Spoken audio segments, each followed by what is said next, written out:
Hunter Hayes, thanks so much for being a part of the Working Songwriter podcast while you're in the middle of a tour, no less. We appreciate it a lot.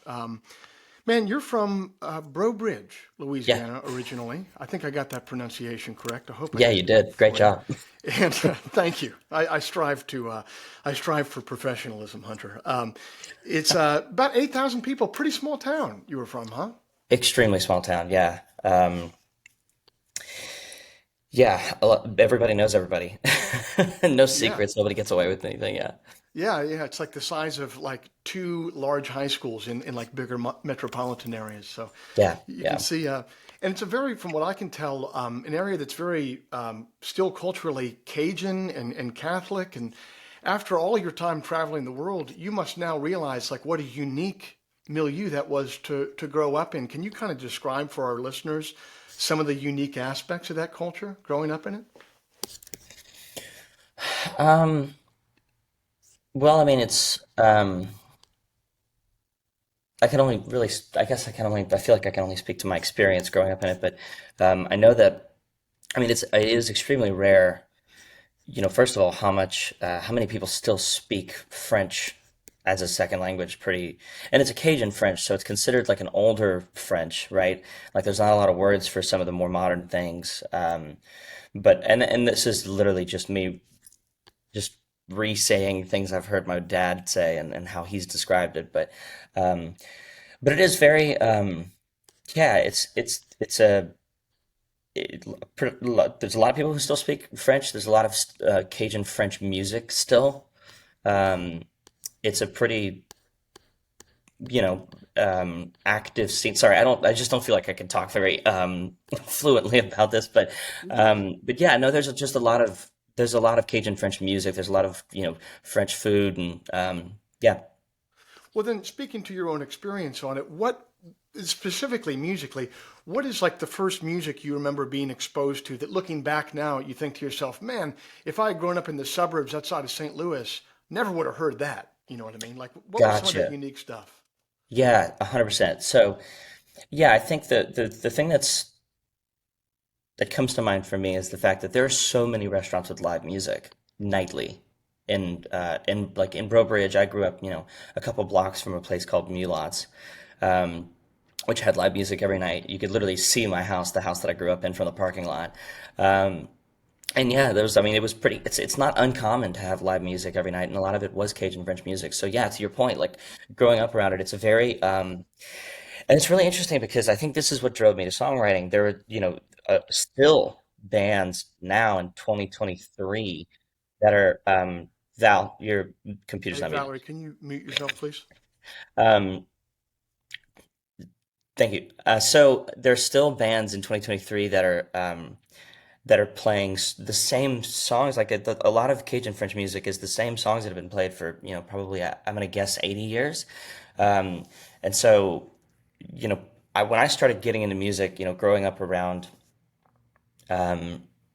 that style of music, it's very busy. There's a lot of 16th note information. I think that's where my obsession with 16th note stuff comes from. But it's very dance friendly. There's something about it that just kind of hits into the need to move. So I think that's become part of what I do. And I think honestly, I mean, if we're talking about influences, I think my mom and my dad are the real sort of like the curators of the musical museum that I sort of like grew up in, right? Because we listened to Cajun music. My dad loved I'll give you a quick like 6 month briefing on what he would listen to, but it would go from Cajun music, Wayne Toops, to Journey, to Fleetwood Mac, Yeah. to James Brown, to Otis Redding, to Sam Cooke, to Gloria Estefan. So it was kind of like it was all over the map. I got a nice little like education in music growing up, and especially growing up in a town where there is so much live music. I was around so many musicians that it wasn't uncommon. Like it didn't feel strange now looking back as to your point, what you were saying, looking back at how much music I grew up around. Um, it was just like you were just always in it, always. There was always a restaurant we could go and I, did so much sort of like sitting in with different bands. Yeah. And it's interesting. You mentioned that you are very kind of influenced by that 16th note information. You're talking about a type of music. The reason that 16th note was in there is just like you said, is to make people dance. It was for a practical reason because if you play every night, you're probably going to get paid more and tipped more if people are up and dancing, and they're probably not going to have you back if they're not, you know? Yeah, yeah, for sure. So now, was your dad, was he a musician as well, or just a music appreciator and You aficionado? know, the more time I spend with my parents as I grow up, the more I believe that they could have very well been musicians, Hmm. but they weren't at all. My mom, when I have to give her the credit. She gives me a hard time when I don't. But I had started with accordion. My grandmother gave me a toy accordion when I was 2, and then my my parents gave me a drum kit when I was 5. I got my first guitar when I was 6. So like it was very obvious that Hunter loves music because like all of the celebrations included something with a musical instrument. Um, but my mom actually decided one year, she was like, "Well, why don't I go learn how to play guitar so that I can play solo gigs with you?" Because I was playing by myself a lot, and playing on accordion by yourself is not an easy gig. So, she attended this guitar class for like a week, and she would come back and teach me, each chord that she would learn, and I kept playing all day long. And obviously she had a lot going on. She had a lot to do, and I don't know. I guess she kind of got bored with it, and I just kept playing. So I have to give her credit. She's the one who technically taught me the first guitar chords I ever learned, Yeah. but she never picked the guitar up again. And so yeah, I mean, I think it's for me definitely on the top of the list of gratitudes that my parents weren't musicians, Yeah. because I think I got to kind of build my own relationship and associations with music, all the way around, whether it be just being a musician, whether it be writing, whether it be, performing. Um, they were just encouraging. And they were just the parents that would get, multiple jobs just to make sure that we could go out on the weekend and play these festivals, and I could have these opportunities to sit in with bands. So yeah, no, they weren't musical at all. Yeah. Well, and Hunter, no greater example of sacrifice by a parent than buying a 5-year-old a drum kit. I will It's say, seriously, as yeah, saint status for sure. that's Saint said. So one of the interesting things about doing a little bit of research for our chat today is I'm looking at your timeline of when things begin, and it's like, okay, well, this happens in 97 or 98, and I think to myself like, hold on, it said that this guy was born in 91. You got started so early with things. It's so interesting. How did you go from this small town, 8,000 people, Breaux Bridge, Louisiana, playing in local restaurants, to all of a sudden you're popping up on the Rosie O'Donnell show to play? You're on Maury, you're on Nickelodeon. How did you go from Breaux Bridge to kind of a national stage? It's so funny to answer questions about this time in my life because I don't know. I Right? truly, all I know is that, like, we rarely, if ever, said no to an opportunity, and that became my work ethic moving forward. Um, but it was just, I played every chance I got, right? Whether it was sitting in with a band, which, I then started traveling with them, sitting in more than, 2 or 3 songs. Next thing I was, a year later when I was 7, I was singing the entire show, technically the front man, if you can Yeah. call it that at 7 years old. But I didn't want to get off stage. I wanted to keep playing, things like that. I think, you get invited to do one TV show, and somebody else sees, and it just kind of snowballs. I learned the phrase snowball from my parents when I was really young, because I think that's kind of how it happened. You take one opportunity, other opportunities come through. So I wish I knew how it happened. I think it was just that. It was take every opportunity you can and show up for it. Yeah. So what do you think, looking back now, you've had a pretty long and varied career. What do you think some of the advantages were of starting that early? And what were some of the disadvantages, if any, of starting that early? I mean, disadvantages are definitely things that come up in therapy, right? Like, um, building your relationship with performing at 6 years old, I think can come with some complications. Not anything that can't be worked through. Sure. Um, and then the advantages, I mean, again, it goes to my relationship with the music. It wasn't, I didn't choose it at 16 because I felt like I needed a job. I didn't, select it as a career path per se. It wasn't a college decision that I had to make. What was I going to master and things like that. Like, I'm really grateful that I didn't have to make decisions that way. It was just kind of like I knew exactly what I was supposed to be doing. I felt my purpose in music And I had the chance to fall in love with so many different parts of it before it became um, a job. And I say that because it's still, and most days, most parts of it don't feel like a job per se. I think everything that feels like a job is just so that I can continue to make music. There's so many of my favorite musicians, use the term like we don't make music to make money, we make money to make music. Yeah. And I couldn't agree with that more. So I think my relationship with it is just so different. I found performing, fell in love with that when I was like whatever, 4, 5, 6 years old. I found songwriting, if you can call it that, I wrote my first song when I was like 5 or 6, but whatever, it doesn't make any sense. But in like middle school, like that was my guiding light. Like that was my such an important tool to growing up and and Yeah. and becoming the human that I am.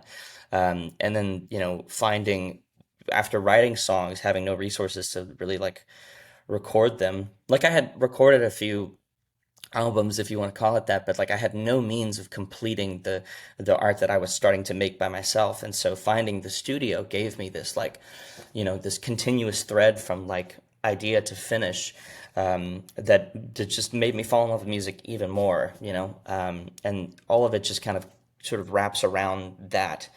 Um, Man, yeah. think about how different it is that so you're saying like it took a while you had started writing when you were young and in the 90s and it took you to be able to get to a studio to hear it and learn how to put it together. If you were a kid coming up now, all of that stuff would be on your MacBook Pro that you'd have and you'd just be able to record immediately. Do Mm. you think that there were any advantages to that time to not having that instantaneous ability to record, or do you kind of wish that you'd had it? Both and. Um, I mean, as soon as I learned that you could buy an inbox, I think I was 11 or 12 when I learned that you could buy the inbox and there was an interface and it would work with your computer and you could do all the things, for, under $1,000, which was a Yep. big win. Yep. I was a wedding videographer in middle school to pay for my first Pro Tools rig. I was like, I have to have this. So, um,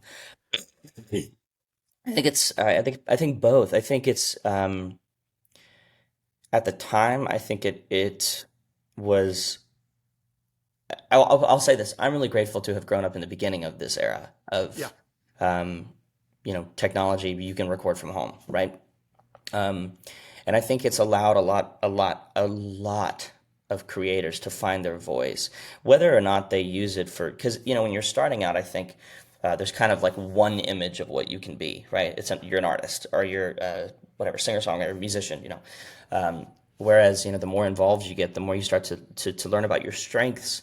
I think it's given, I don't know, my viewpoint is I feel as though it's given a lot of young creators the chance to really um, discover themselves and learn about their strengths and be able to go into the like professional side of it, knowing their strengths and knowing also like there's sort of like places where there's still room to grow and like how to collaborate with people to continue to grow. I think it's set a lot more people up for success and growth, more importantly. You mentioned not having, in a certain sense, to like make a choice about your job because you don't have a job, you have a vocation, you have a calling and a vocation that Mm. you're a part of. That being said, there is a big transition for you around the year, let's say 2008, where you move from you're at home in Louisiana, you've released a fair number of independent records at that time, but you moved to Nashville at that time to why did you move to Nashville at that time instead of continuing to go independent in Louisiana? What brought you there? Growth. It was just we knew that there were. Um, I mean, the songwriting community, the musician sort of, there was just so much talent in Nashville, that it was just kind of looking back as I'm answering the question, it was kind of, at the time, it felt like a no-brainer, just because there was, I think I was looking up to the country community for the songwriting, for the storytelling, which we've heard a lot of people say, but truly the songwriting is incredible. And yeah, I was looking. I think I'd been advised, I guess, by people who had been in the industry or in and out of the industry, to sort of well, and it's not even that. Now that I think about it, it was really just like, I think again, just like opportunity, yes, go, right? Like momentum wise, like I was 16 and I got a message on MySpace from a publisher, Cindy Foreman at Universal Music Group Publishing, um, and I ignored it because I didn't think it was real. And she sent me another message a month later and said, "Hey, I'd really like to talk to you. You know, are you really writing all your stuff? Are you really playing all your stuff? You know, all this stuff." Um, so I think it was just following opportunity that felt like the door. You know, we had been going to Nashville for a couple of years, thinking like, I feel like this is the right place for me to go. And then that opportunity came, and it was like, all right, it's a no brainer. Pack the bags, let's go. Let's find a house. I enrolled in a school there to like graduate. I did an accelerated graduation program because I was ready to be done with school. And you know, rather than applying to colleges, that this felt like the road to where I wanted to be. So it was really just, yeah, like I said, following opportunity. Was the Nashville that you found on the ground, like when you got there and you start working with people who are now in the professional realm, did you feel like you could hang? Or did you feel like there was a lot of catching up you had to do before you could hang with people? I'm gonna be honest with you. This could be my ignorant 16-year-old self speaking, but I didn't feel like I had to. I didn't feel like those are the two options. Hmm. To me, and I guess this is, you know, I could probably think of three people to credit who taught me different versions of this. But I think what I thought when I got there was, yes, how do I grow? How do, like, obviously I was there as a student, you know, in my mind. And at the same time, I felt like, and I'm weird and different, and that's good. You know, Yeah. um, I have something to offer, what, you know, irregardless of, you know, how far along my development of my craft is. Um, my goal was always to do something unexpected, and or to do something not unexpected, because it's not like I was looking for shock value. I was just like, how can I bring in something that no one else would bring in, and what is that, and how can I show my value by being just unique myself, you know, whatever that is, whether that's, you know, infusing some musical influences that people wouldn't expect because of my, you know, Cajun, but also just like my, you know, just all the blues that I grew up listening to. And, um, you know, how can I take all my influences and bring something into the room that maybe, wouldn't be suggested otherwise, you know? That's a very interesting kind of twin confidence that you came into it with, in that obviously it takes confidence to come into a room with other professionals and say, I can hang and I can be here and I have something to offer. It takes another kind of confidence to at the same time say, but I'm here to learn from you and I need to learn from you. What were some of the lessons, kind of on a technical level, songwriting wise? What were some of the early lessons that you would learn from songwriters who were a little bit deeper in the game than you were when you began? Well, when I look back at like the people who I feel like were really influential in my writing, um, it was significantly less technical than I was expecting it to be. Hmm. I definitely wrote with a lot of writers who had, you know, number ones and you know, um, seemed to have the formula. But the more I wrote, the more people I met, the more people I worked with, the more I realized there is no formula. Um, other than, you know, the times where I'd be encouraged to just like do the thing.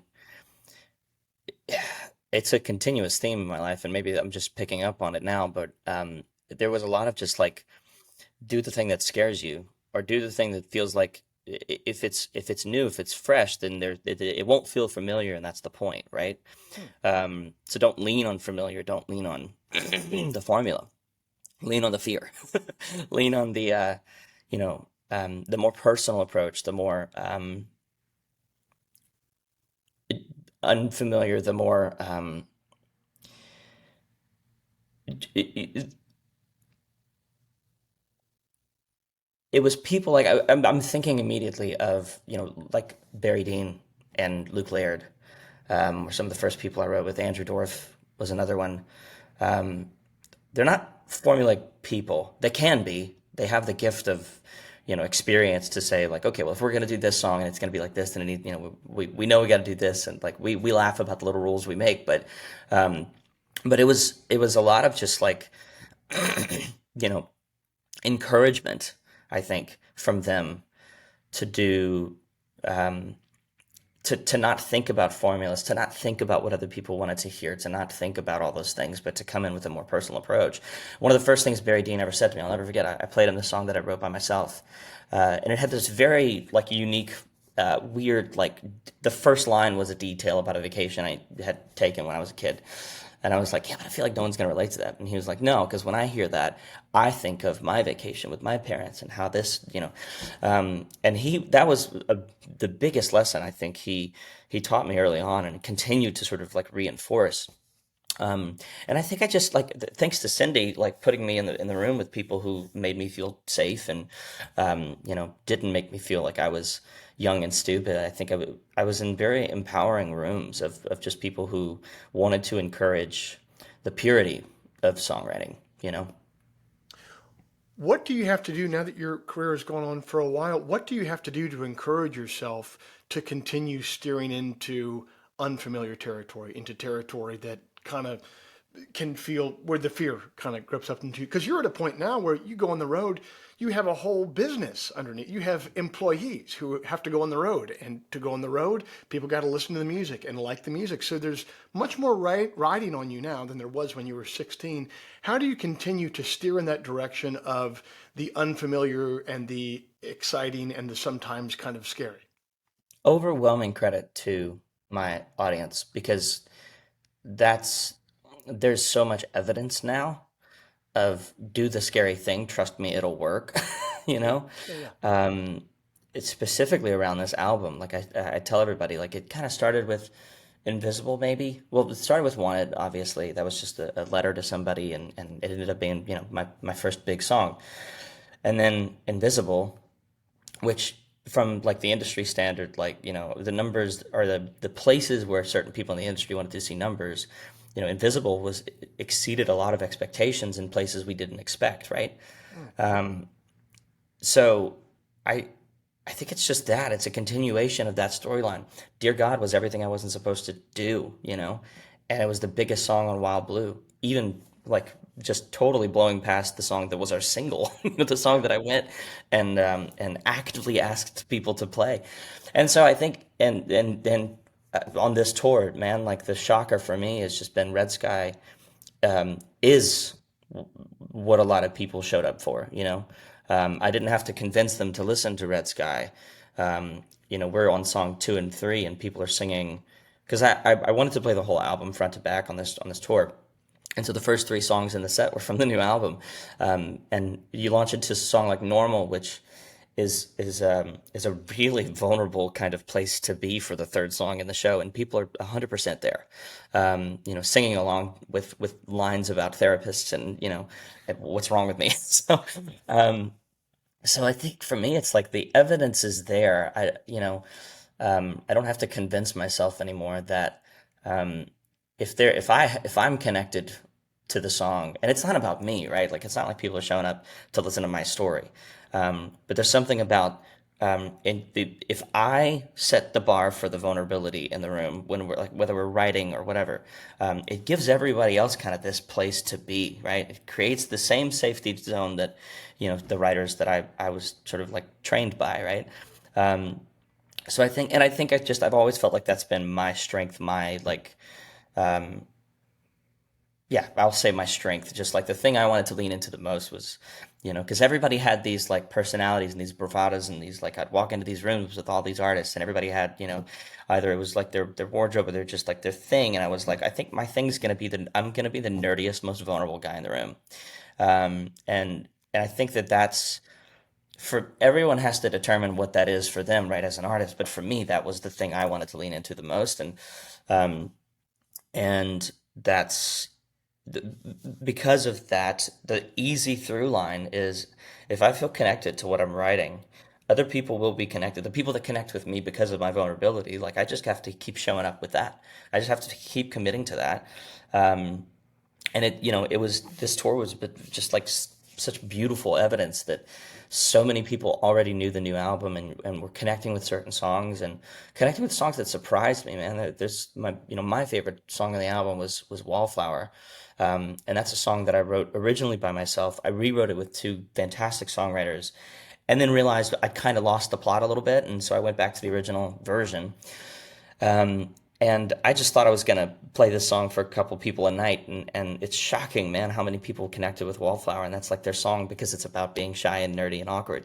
So yeah, I think I'm starting to see a combination of evidence and just commitment Yes. to the same consistent thing that makes me feel like I'm present in my music. And I think it creates a consistency and again creates that safe environment for other people. And that's, for lack of, for, I guess that's my thing. Yeah. That's my Well, brand, if you will. well, so now you have that evidence, and evidence speaks for itself. But before in your career, somewhere in the middle area, you wouldn't have quite had that yet. And so, Hmm. were there times then where you kind of came to a creative crossroads, and you were kind of tempted to walk away from this commitment? I think there was a lot of compromise. Hmm. I I worked really hard to make sure that I never completely abandoned what was important or what felt real. I'm sure you can tell I'm being very calculated in how I answer this question because I don't want to throw anybody under the bus, or I don't want to say Of that course I. not. Of course not. But it was a really there was a really challenging middle time where I was writing 100 songs a year, and again, like you get signed to a major label because you're different. And so my commitment was to stay different and not just like make weird stuff for the sake of making weird stuff. I did that. No one ever heard that. But Yeah. but also I did that as an exercise to keep me from pulling too far in the other direction, you know. But yeah, I would, easily turn in 100 songs a year, um, in the effort of saying like, hey, I'm continuing to grow. I'm continuing to like push myself. And I'm continuing to show up as the artist you signed. Um, and there was just a lot of radio silence and a lot of well, that won't work, um, which was really frustrating, I think, for me because even though I didn't know it then, looking back now,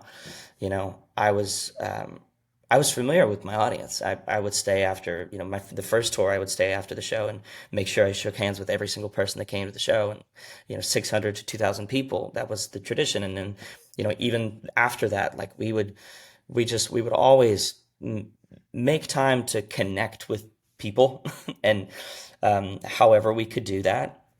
And so I felt connected to my audience, and I felt like I knew them really well. And and I was in rooms with executives who were making big decisions without really knowing that audience quite as well. And I just felt this sort of tug of war between those two things, and at the same time, like I just was trying to figure out what they wanted, and so I could like morph what I do into what they want to hear, and like so it was a really challenging time to sort of like create this sort of middle ground. And looking back, it's like I'm proud of myself for that exercise. I'm proud of myself for not totally just saying, okay, well, I'll give you everything you want. And in some cases, I did. I would just write songs, and they kind of felt like, okay, this is what they want. So if I can just give them what they want, I can then make the rest of it. Yes. But that's not really like, I don't know. I haven't seen that be a successful, sustainable solution. And so yeah, it was a lot of just time of like, I'm still creating, I'm still doing everything that I showed up here to do. Um, but none of that music ever got put out. I, I, ki- Um, I yeah. like the idea of kind of just giving them what they want for a second so you can get what you want.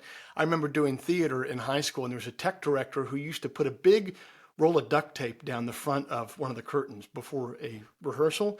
And I used to ask him why he'd do it, and he goes, well, that way the only note I get from the director at the end of the show is the tech looks good, but get all that damn duct tape off the curtain. You know what I mean? So kind of giving them that big meatball to worry about, it kind of throws them off your scent and allows you to operate in the dark in a way that's good. Yeah. Um, yeah, I don't know that it went that far, but, Fair enough. I'm speaking I for you hear here. that. Yeah, yeah, Um, Take me back just a little bit because I love talking about this part of an artist's arc. It's when things go from like they go from the phase where you're learning your craft. If you're in the movie, you're in the montage part of the movie where you're working out, getting it done, learning how to do the karate and all that. It goes from there to the actual application of it. So for me, it seems like from what I can tell, your first real kind of break was not a song of your own. It was a song called "Play" you wrote for Rascal Flatts. Is that correct? Oh yeah, interesting. Thanks for bringing that back up. Yeah. That was a that was a very validating, Was that your affirming moment first for sure. kind of, or was there something before that that No, you I mean, felt? I guess, yeah, that was the first, I think that was the first time. It wasn't the first. I'm trying to figure out what it was. Like if I were to title it, right? Like what I would call it. And I think I would call it, okay, now they're taking me seriously. Yeah. You know, and not like my internal team, but I think just like in town, I think that's when that felt like a big, that felt like an award, you know? Yes. And so that seems to have led pretty directly to your own artist career. In 2011, you put out this, obviously you'd put out these independent records before, but your first, true national stage record is your self-titled record. That had Wanted on it, right? Yeah, yeah. Okay. So that, at that point, I mean, it seems like you were kind of teed up for that in a way. Like you'd done it perfectly where you're opening for Taylor Swift, you're doing all these big things, and you have this album in the can and you're ready to go. And then you just kind of get shot out of a cannon with this thing because Wanted becomes huge. You end up getting nominated for a slew of Grammys, all these other awards. In that moment, at that time, what did that feel like? Was that pure, like unadulterated joy and all my dreams have come true? Was that terrifying? Was that somewhere in between? What did that feel like on a personal level? Yeah. Well, it was, from the outside looking in, it looked like an overnight thing, right? Wanted had the, now when I look back on it, it's really interesting because Wanted actually had the benefit of becoming like the best of both worlds. I was working a different song for an entire year. Storm Warning, we were at radio with Storm Warning for 52 weeks. Wow. Um, and we made a conscious decision to pull it, which like that's my first single. And they're on the phone with me. They're like, "Hey, we think we should just like, we should let go and move on." I was just Right. like, "But what?" um, but what that means is that I was out on the road and people were sort of like discovering Wanted on their own. It wasn't something we started by saying like, by some really, insane promotional campaign. It allowed me and it allowed the fans to build their own relationship with the music. And so when Wanted became a single, it was very familiar to my audience, and it was just like it was so well positioned, and so my experience was like I kind of got a montage version um, of what I was building up towards, right? And yeah, it was a lot in a short amount of time, and I really was always just like, what's next? Focused on the next thing. And because I think my brain still works that way. It always did, where like, the stuff I'm performing is a very different circumstance from the stuff I'm like making or writing. The hat I wear as a writer is completely different from the hat that I wear as a producer, is completely different from the hat I wear as a performer. So it kind of gave me a chance to test that theory. And at the same time, like I'd heard that, Coldplay is always like several albums ahead. And I was like, okay, great, you can do that. That's awesome.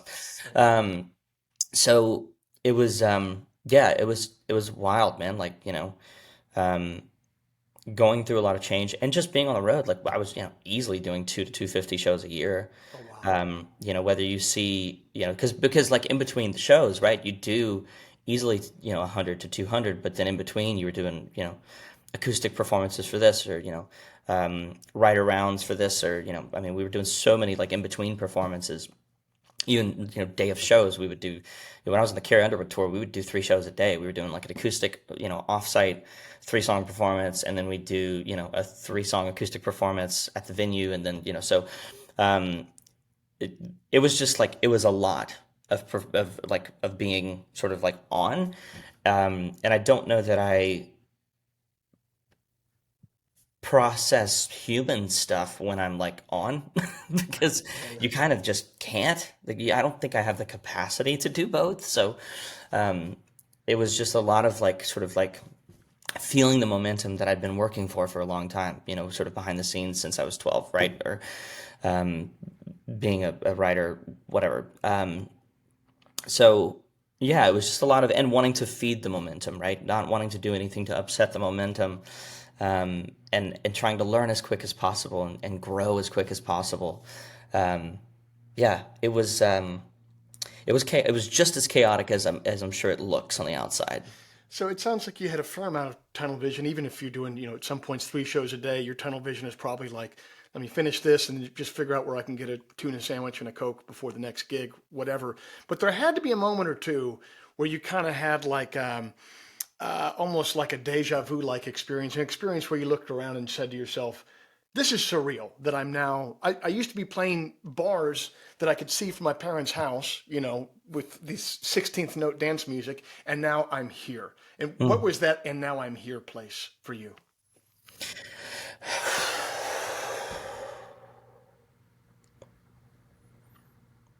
A couple things come to mind. I think the first, like arena tour, is easy for me to spot as like a holy shit.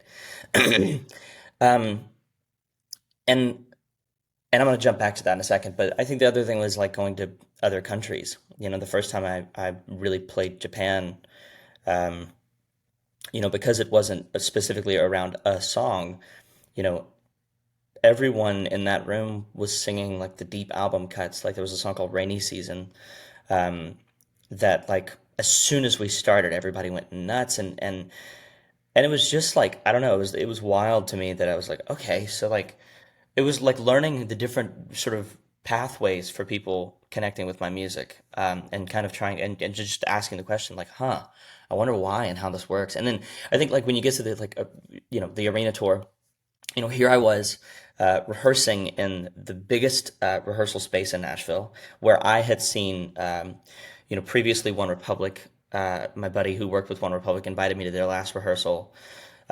Keith Urban got invited to see his last rehearsal show before his tour, like before I was even going on tour, and so like this room for me was just as much of a venue as any venue that we played, because this meant like okay we're at the level. And so then as a as a fucking 20 year old, I couldn't even drink on my first tour, um, or no, I could when I did my first arena tour, I guess. um, but you're just going like, okay, how did this happen? Like, how does Yeah. this work? Because you want to continue it, you want to have some control over what happens next, Yeah. and so I think then there's like this combination of like showing up, being very present, and this like in the back of your mind, kind of asking the question of like, I wonder how did we get here and how do we do it again? Mhm. Trying to take in as much information as possible. Well, but now that you have gotten there again and done it again, you mentioned working to that point for years and years and years to be the quote unquote overnight success. And then once you get there, you're working flat out 200 to 250 dates a year. Um, and you have this tunnel vision about it. You can't really experience it as a human. Can you now? Can you? Is there an ability as you as a person now where you can go on a tour like this and enjoy it and enjoy the story that you've lived out so far, or is that still something that you struggle with? Yeah, I am. No, it's this. I feel like first of all, I'm really grateful that a lot of people are talking about the fact that during the pandemic, forced us all to sort of look inward and grow inside out. Um, and I went through that myself and did a lot of work because I also, I mean, there's been so many different things that have popped up over my career that have turned into whatever it be, insecurities or, because I am still a naturally shy, awkward dude. I love talking about what I love talking about, right? I love talking about this because I love doing it. Sure. And I'm very passionate about this. But if we weren't talking about music or my own career, I don't know that I would be this talkative. And so, learning, but also like wanting to be that nerdy self on stage and, again, having had evidence of showing up for shows for several years and people, sort of giving me a platform to be the nerdy kid and to, give other, shy, awkward, nerdy people a place to sort of like be and feel accepted. So, um, this tour was, was I called it my breakthrough tour because it was a completely different set of circumstances. What I mean by that is, obviously I'm independent, there's that, but also like, just economically, right? Like it's a challenging time to put a tour on, whether it be from the internal like cost perspective or the like external economic state of the world perspective. And also just like just reaching people, right? Like everything's changed because of social media in general. But just like all the things that have changed over the past 4 years, and then me getting to show up and on this tour, this is the most present I've ever felt on stage. It's the most comfortable I've ever been on stage. It's the most present I've felt with people, like actually seeing people, like and getting to like take a second to take in, rather than just like see someone singing along, smiling, like, okay, great, I'm doing my job, but like see someone screaming the lyrics to Dear God and like spending a second to focus on, wow, this does mean something to them. And that is success for me. So it's been really rewarding and really fulfilling and really educational because I think I would have doubted. I mean, when I told everybody I wanted to play this album front to back on this tour, I think a lot of people were really uncomfortable and nervous about that. And I was like, listen, my gut says I got to do it. I think we got to do it. So it's just, I don't know, it's just been a good chance for me to sort of like fall back in with a level of, I've always used the word conviction because I think confidence can be real and fake.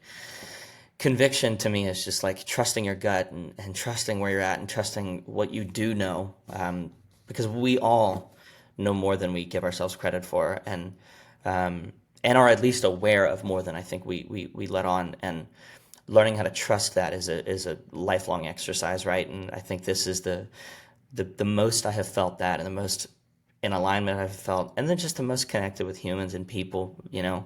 Uh, Red Sky was a big learning lesson for me in a lot of different ways, but trusting that, and then now seeing people respond to things that we had no metrics for. Like, there's no way you can really go into your numbers and see that people are connected with this one line from Victory. But when you write it out 50 times for people to get it tattooed, you know that you've done it, right? So it's just been a lot of that, and just being able to, I have been able to enjoy it. I mean, it was madness, the amount of shows we played in 30 days, but I'm just so grateful for it. And yeah, it was a breakthrough tour for me. Well, I'm glad that you're enjoying it. I'm glad that it is a breakthrough. I think that you really occupy this very singular and special place in American music right now. And thanks for joining us on your tour. I hope you get some rest these next couple of days, my friend. Thank you. I appreciate it.